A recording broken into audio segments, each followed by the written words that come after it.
America, Israel आणि Iran यांच्यातील संघर्षाला 6 दिवस पूर्ण झालेत. मात्र या हल्ल्यामध्ये इराणमध्ये मोठी जीवितहानी झाल्याची आकडेवारी आता समोर येतेय.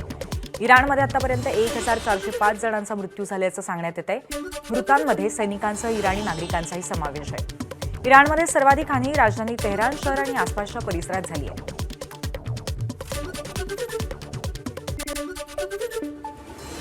भारतातून इराणला जाणारी युद्धनौका अमेरिकेच्या नौदलाने हिंदी महासागरामध्ये श्रीलंकेजवळ बुडवली आणि त्यामध्ये 87 इराणी सैनिकांचा मृत्यू झालाय, तर 32 जणांना वाचवण्यात यश आलंय. इराणी युद्धनौका गेल्या महिन्यामध्ये भारताच्या विशाखापट्टणम इथे आयोजित करण्यात आलेल्या 2026 इंटरनॅशनल फ्लीट रिव्ह्यूमध्ये सहभागी होण्यासाठी आली होती. ती मायदेशी परतत असताना अमेरिकेच्या युद्धनौकेने टॉर्पेडोचा मारा करत ही युद्धनौका बुडवली. युद्धनौकेवरती 180 नौसैनिक होते, त्यातले 80 जण मृत्युमुखी पडले. 32 जणांना श्रीलंकन नौदलाने वाचवलं, तर बाकीचे बेपत्ता आहेत. भारतीय प्रमाण वेळेनुसार पहाटे 6 ते 7च्या दरम्यान श्रीलंकन नौदलाला इराणी युद्धनौकेचा मदतीचा संदेश मिळाला. दक्षिण श्रीलंकेच्या गाले शहरापासून 40 नॉटिकल मैलांवरती युद्धनौका बुडवण्यात आली.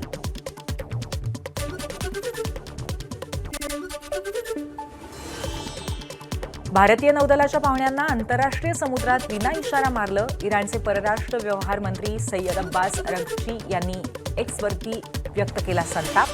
युद्धनौकेवरती हल्ला करून अमेरिकेने इराणच्या किनाऱ्यापासून 2000 मैल अंतरावरती समुद्रात क्रूर कृत्य केलंय. माझे शब्द लक्षात ठेवा. अमेरिकेला त्यांनी घालून दिलेल्या आदर्शाबद्दल खूप पश्चाताप होईल, या शब्दात त्यांनी भावना व्यक्त केल्या. इराणी युद्धनौका गेल्या महिन्यामध्ये भारताच्या विशाखापट्टणम इथे आयोजित करण्यात आलेल्या 2026 इंटरनॅशनल फ्लीट रिव्ह्यू तसंच त्यानंतरच्या संयुक्त कसरतींमध्ये सहभागी होण्यासाठी आली होती. अमेरिका सेंट्रल कमांडने नुकताच एक नवा व्हिडिओ ट्विट केलाय. या व्हिडिओमध्ये इराणचे मोबाईल मिसाईल लॉन्चर्स उद्ध्वस्त केल्याचा दावा करण्यात आलाय. इराणकडनं असलेले सर्व धोके संपवण्याच्या कारवाईचा हा भाग असल्याचंही अमेरिका सेंट्रल कमांडने म्हटलंय. दरम्यान या व्हिडिओमुळे आंतरराष्ट्रीय पातळीवरती नव्या चर्चांना सुरुवात झाली. इराणची राजधानी तेहरानवरती इस्रायलने रात्रभर हल्ले केल्याची माहिती समोर येतेय. IRGCच्या ठिकाणांना लक्ष्य करत इस्रायल आणि अमेरिकेकडनं कारवाई करण्यात आल्याचं सांगितलं जात आहे. दरम्यान या हल्ल्यांचा एक नवा व्हिडिओ सुद्धा समोर आलाय.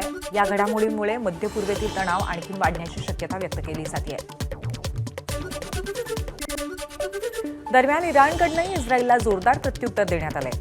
तेल अवीवमधील किरिया भागाला लक्ष्य करत हल्ले करण्यात आल्याचं सांगितलं जात आहे. संरक्षण मंत्रालयाच्या शेजारच्या परिसरामध्ये मोठं नुकसान झाल्याची माहिती समोर आहे. दरम्यान इराणच्या या हल्ल्यानंतर तेल अवीवमध्ये पुन्हा एकदा रेड अलर्ट जारी करण्यात आलाय. इराणनं तुर्कीमधील अमेरिकेच्या हवाई तळावरती हल्ला केल्याचं समजतंय. मात्र हल्ला होण्यापूर्वीच हे आंतरखंडीय क्षेपणास्त्र नष्ट करण्यात आलं होतं. सिरियाच्या हवाई हद्दीतच हे क्षेपणास्त्र पाडण्यात आलं. इराणकडनं इस्रायलवरती पुन्हा एकदा बॅलिस्टिक क्षेपणास्त्रांचा मारा करण्यात आलाय. या हल्ल्यामुळे इस्रायलमध्ये वारंवार सायरन वाजत असल्याचं सांगितलं जात आहे. जेरुसलेमसह मध्य इस्रायलच्या अनेक भागांमध्ये हल्ल्याचा इशारा देणारे सायरन वाजत आहेत. दरम्यान इराणच्या या क्षेपणास्त्र हल्ल्यांमुळे इस्रायलमधली परिस्थिती पुन्हा एकदा तणावपूर्ण आहे. युद्धभूमीवरती आम्ही चांगली कामगिरी करतोय अशी प्रतिक्रिया अमेरिकेचे राष्ट्राध्यक्ष डोनाल्ड ट्रम्प यांनी दिली आहे. युद्ध कामगिरीला 10 पैकी किती मार्क देणार असा सवाल विचारला असता त्यांनी 10 पैकी 15 मार्क दिले असं ट्रम्पनी सांगितलं. तर जगातलं सर्वात सक्षम सैन्य अमेरिकेकडे असल्याचा दावाही डोनाल्ड ट्रम्प यांनी केला.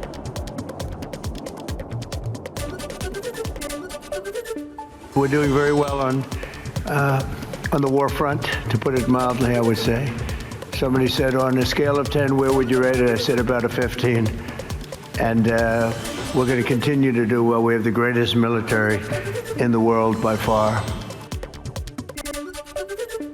इराण आणि अमेरिकेचा संघर्ष किमान 1 महिना आणखीन चालू शकतो, कारण इराणचा मिसाईल साठा तसंच त्यांचा मारा करण्याची इराणची क्षमता सध्या संपलेली नाही, असा अंदाज संरक्षण तज्ज्ञ कर्नल अभय पटवर्धन यांनी व्यक्त केलाय. एवढंच नाही, तर रशियाने जानेवारी महिन्यामध्ये मिसाईलचा मोठा पुरवठा इराणला केला असल्यामुळे इराणची मिसाईल संदर्भातली क्षमता वाढलेली असल्याकडेही अभय पटवर्धन यांनी लक्ष वेधलंय. इराण हा फार मोठा देश आहे. त्यांनी कुठे कुठे आपले मिसाईल साईट्स ठेवलेले आहेत त्याची कोणालाच कल्पना नाही आहे. अर्ध्याच्यावर त्यांचे मिसाईल साईट जे आहे ते ट्रकवरनं फायर करतात, त्याच्यामुळे ते मोबाईल असतात. तर ते मोबाईल मिसाईल्स लॉन्चर्स कसे ओळखायचे आणि कसा मारा करायचा याच्यावर अजून अमेरिकेला उत्तर सापडलेलं नाही आहे. म्हणून काल हेगेटनी आपल्या प्रेस कॉन्फरन्समध्ये सांगितलं की आम्ही आता इनलँड जाणार आहोत. आमची विमानं आतमध्ये जाऊन कार्पेट बंबार्डिंग करतील आणि यांना उद्ध्वस्त करण्याचा प्रयत्न करतील. तरी माझ्या अंदाजाप्रमाणे अजून 1 महिनाभर तरी ही लढाई थांबणार नाही आहे. आखाती युद्धाचा फटका सांगली जिल्ह्यातनं निर्यात होणाऱ्या द्राक्षांसोबतच हळदीलाही बसलाय. सांगलीच्या हळदीला जगभरामध्ये प्रचंड मागणी आहे. यंदा हळदीचं उत्पादनही चांगलं आलंय. आखाती युद्धाला सुरुवात होण्यापूर्वी गेल्या आठवड्यामध्ये हळदीला प्रतिवारीनुसार 14,500पासून 24,000पर्यंतचा दरही मिळत होता. पण आता हा दर प्रति क्विंटल 1,000 ते 1,200 रुपयांनी उतरलाय. मुंबईच्या JNPT बंदरामध्ये हजारो टन हळद अडकलेली आहे. शेतकऱ्यांसोबत व्यापाऱ्यांचाही जीव टांगणीला लागलाय. विशेषतः मुंबई इथून आखाती देशात निर्यात करणाऱ्या शिपिंग कंपन्यांनी हळद परत घेऊन जा असा निरोप सांगलीतील व्यापाऱ्यांना दिलाय. त्यामुळे व्यापाऱ्यांमध्ये चिंतेचं वातावरण आहे.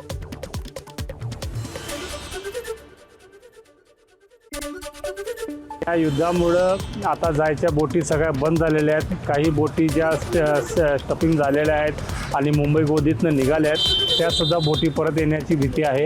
प्लस काही बोटी गोदीवर दुबईच्या अडकलेल्या आहेत आणि काहीसा माल सांगलीतून निघून मुंबईच्या गोदीमध्ये साधा थांबलेला आहे आणि तो माल परत त्या गोदीमध्ये शिपमेंट होत नसल्यामुळे स्टपिंग होत नसल्यामुळे त्यांना तो माल परत सांगलीला आणावा लागेल किंवा तिथल्या स्थानिक मुंबईच्या कोल्ड स्टोरेजमध्ये ठेवावा लागेल अशी ही इथल्या व्यापाऱ्यांची डबल अडचण झालेली आहे.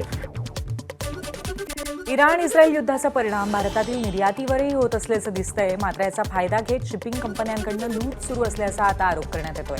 शिपिंग कंपन्यांकडून निर्यातदारांना प्रति कंटेनर $2,000 ते $5,000 अतिरिक्त भाडं आकारलं जाणार असल्याची नोटीस बजावली आहे. शिवाय कंटेनर लोड केला जाणार नसल्याचंही निर्यातदारांना सांगण्यात आलंय. त्यामुळे युद्धाच्या नावावरती अक्षरशः लूट सुरू असल्याचा आरोप federation of fresh forwarder association of India उपाध्यक्ष सुधीर अग्रवाल यांनी केलाय. आज ही हमारे को कई शिपिंग लाइंस ने एक नोटिफिकेशन भेजा है जिसमें उन्होंने 20 फुट के कंटेनर पे $2,000, 40 फुट के कंटेनर पे $3,000 और रीफर कंटेनर पे $4,000 का वॉर रिस्क सरचार्ज लगा दिया है. अब मुझे बताइए, यहाँ से गल्फ़ कंट्री में जब हम माल भेजते हैं तो नॉर्मली हमारा जो भाड़ा रहता है वो $200 से $500 का रहता है. अगर $200 से $500 के भाड़े पे अगर $2,000 का वॉर रिस्क मांगेंगे, मीन्स ये 4 गुना से लेके 10 गुना तक करीबन इन्होंने शिपिंग लाइनों ने ये कॉस्ट बढ़ा दी है. तो इतनी बड़ी कॉस्ट देके कोई भी एक्सपोर्टर पैसे नहीं कमा सकता. जळगावमधला चटई उद्योग हा आशियातील मोठा उद्योग मानला जातो. कोट्यावधी रुपयांची चटई संपूर्ण जगभरामध्ये निर्यात केली जात असते. मात्र गेल्या 4 दिवसांपासून सुरू झालेल्या युद्धामुळे जळगावातील चटई उद्योग अडचणीत सापडलाय. चटईसाठी प्रमुख खरेदीदार असलेला आखाती देशांपैकी 7 देशांमधील निर्यात पूर्णपणे ठप्प झाली आहे. तर दुसरीकडे चटई निर्यातीसाठी लागणारी रॉ मटेरियलची आयातही बंद झालेली आहे. चटई निर्मिती कशी करायची आणि केली तरी तिची निर्यात कशी करावी अशी परिस्थिती निर्माण झाली आहे. 1 आठवड्याच्या आत जर युद्धजन्य परिस्थिती निवळली नाही तर मात्र जळगावमध्ये 150 पैकी अनेक उद्योग बंद पाडण्याबरोबरच हजारो मजुरांच्या रोजगाराचा प्रश्न निर्माण होण्याची भीती आहे. या युद्धाचा परिणाम असा झाला आहे की आपल्या जळगावहून खूप मोठ्या प्रमाणामध्ये आपण आखातामध्ये चटई निर्यात करतो आणि ह्या युद्धजन्य स्थितीमुळे सगळी निर्यात अगदी थांबलेली आहे. ज्या काही ऑर्डर्स आहेत आमच्याकडे आलेल्या त्यांचंही उत्पादन थांबवण्याचे इन्स्ट्रक्शन्स आलेले आहेत आणि जो माल ऑन द वे होता म्हणजे काही पोर्टवर अडकलेला आहे, काही वेसल लोड झालेले ते अडकून पडलेले आहेत.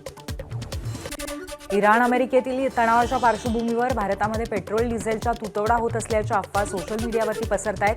या अफवांचा परिणाम म्हणून अनेक पेट्रोल पंपांवरती इंधन भरण्यासाठी वाहनांची मोठी गर्दी होताना दिसतीये. अहिल्यानगर जिल्ह्यातही अशाच अफवांमुळे वाहनधारकांमध्ये संभ्रमाचं वातावरण आहे. मात्र पेट्रोल कंपन्यांकडे 3 महिने पुरेल इतका मुबलक साठा उपलब्ध असल्याचं सांगत नागरिकांनी अफवांवरती विश्वास ठेवू नये असं आवाहन अहिल्यानगर पेट्रोल डीलर असोसिएशनचे जिल्हाध्यक्ष डॉक्टर स्वाधीन गाडेकर यांनी केलंय.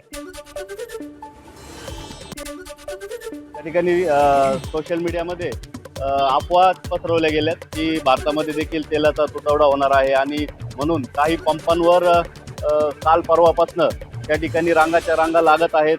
आता जसं बघायला गेलं तर अशा प्रकारचे कुठल्याही प्रकारचे तुटवडा आपल्या देशामध्ये होणार नाहीयेत. नक्कीच त्या ठिकाणी जर ग्राहकांनी अचानक गर्दी केली आणि जास्तीत जास्त त्या ठिकाणी पेट्रोल डिझेल जर उचललं तर काही प्रमाणामध्ये असं होण्याची शक्यता आहे. परंतु आपल्या तिन्ही ऑइल कंपन्यांकडून पुरवठा हा सुरळीत चालू आहे. अमेरिका, इस्रायल आणि इराण युद्धाचा परिणाम आता कृषी क्षेत्रावरती चांगलाच होऊ लागलाय.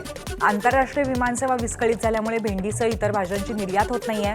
त्यामुळे कवडीमोल भावामध्ये भाज्यांची विक्री करावी लागेल, अशी प्रतिक्रिया शेतकऱ्यांनी दिली आहे. भंडाऱ्यातील शेतकऱ्यांशी संवाद साधलाय आमच्या प्रतिनिधींनी.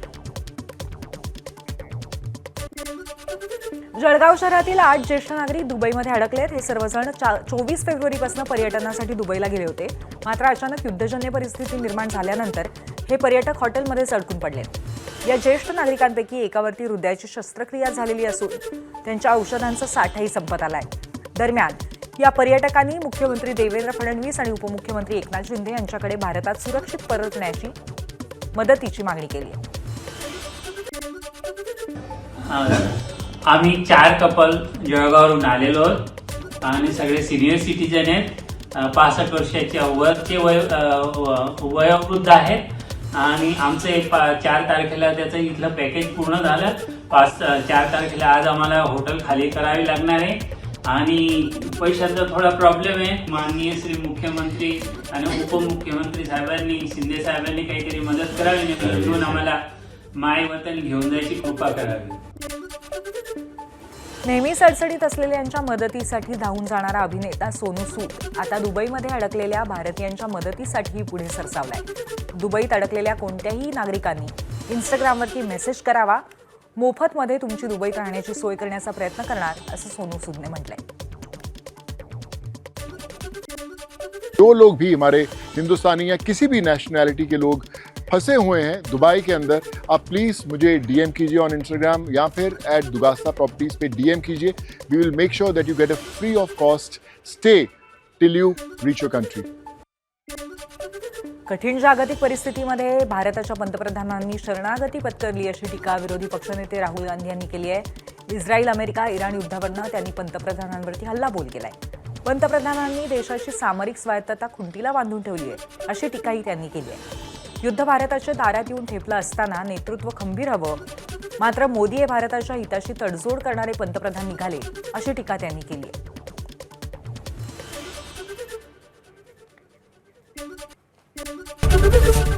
एबीपी माझा, उघडा डोळे बघा नीट.